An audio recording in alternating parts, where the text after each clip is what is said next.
Hey everybody, and welcome to the channel. I say the channel because this is going out on two separate channels. I will link to the opposite channel in the description, if that makes sense. But basically, this is a camera taking a look at the Zeiss Ikon Nettar camera. Now, a lot of you, of course, are not going to be interested in cameras, but for those of you that are, I've started a separate channel basically detailing all of my photography gear. Okay, cool. Currently it has 4 subscribers, so there we go.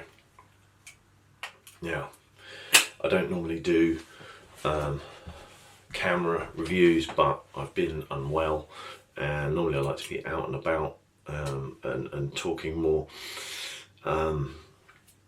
generally about photography rather than specific cameras. However, I absolutely love certain cameras, and they're generally fairly budget items. This one is the Zeiss Ikon Nettar. As I say, a very, very standard sort of camera from the 1950s, not a particularly desirable one in today's world. Obviously Zeiss Ikon cameras are well regarded, and rightly so, but you can pick these up really quite cheaply. Now, this is a 6x6 folding camera. Doesn't have filming at the moment, he hopes. So one 6x6 negative using 120 roll film.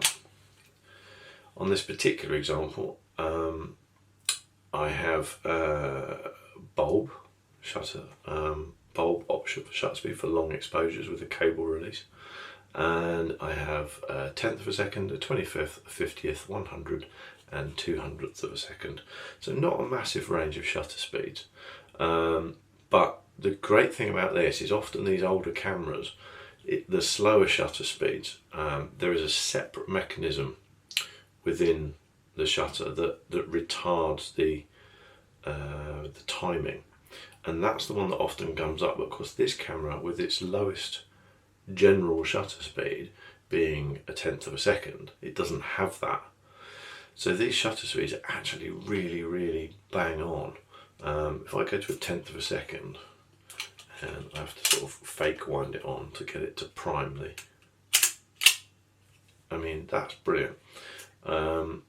A lot of my other cameras, like the Voigtlander here, Voigtlander Besser. Now this is a great camera, much bigger range of shutter speeds. However, if I go to a 5th of a second, again I have to sort of fake wind it on. That's actually not too bad.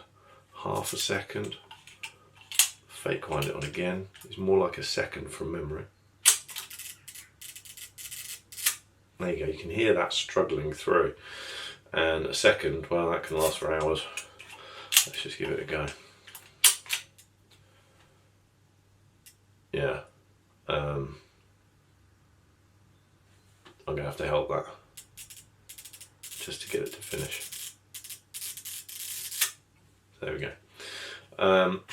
Now, a CLA would sort that out. It just needs to clean, lubricate and adjust. However, it's getting harder and harder to find people to send those to, and yeah, you're also dealing with the vagaries of the post, so I haven't as yet sent that to be fixed, but I do love that camera. But this one is a more basic pocketable 6x6. I did have a Voigtlander Perkeo, which again was a lovely little camera, but that also had its issues, and I ended up clearly stating it when I sold it, but I ended up selling it on. So you know, that one's gone elsewhere. This one, it doesn't have the self timer, and I do actually quite like the self timer because I've done group shots and I've done self portraits scarily. But this is a fantastic little thing, great sharp lens, and can be picked up relatively cheaply. What I'm going to do now is just fire you through some example shots that have been taken with this camera. So here we go. So let's start off with this picture of Mary. The keen-eyed amongst you will have noticed this is a nighttime shot. There is actually a large studio strobe outside the window here because this camera will flash sync quite happily at its highest shutter speed of 2/100ths of a second. Here's a daylight shot, a train crossing the River Thames, coming out of Bourne End Station in Buckinghamshire, heading over the water to Berkshire. Nice simple outdoor shot. This one is a fairly close-up, so difficult to focus accurately, but it's a garden urn, as you can see, in a large mature garden. It was a very dark, very wet day, so quite a slow shutter speed needed for that, but it handled it okay. A nice bright summer's day, local bus stop. Again, just a shot out and about, but the beauty of this camera is largely that you can just have it in your pocket and just wander around. This is the Coombe Hill Monument. It's actually a monument erected to those who died serving in the Boer War in the late 1800s. It's actually been rebuilt, I think, 3 times because it's been struck by lightning quite extensively. So there you go. The little Zeiss Ikon Nettar, a worthy contender for a 6x6 travel / stick it in your pocket camera. Take it everywhere with you. It's well worth it. And apologies for looking at the screen above this one. It's been a while since I've made some videos. Thanks very much for watching. Take care now. Bye bye.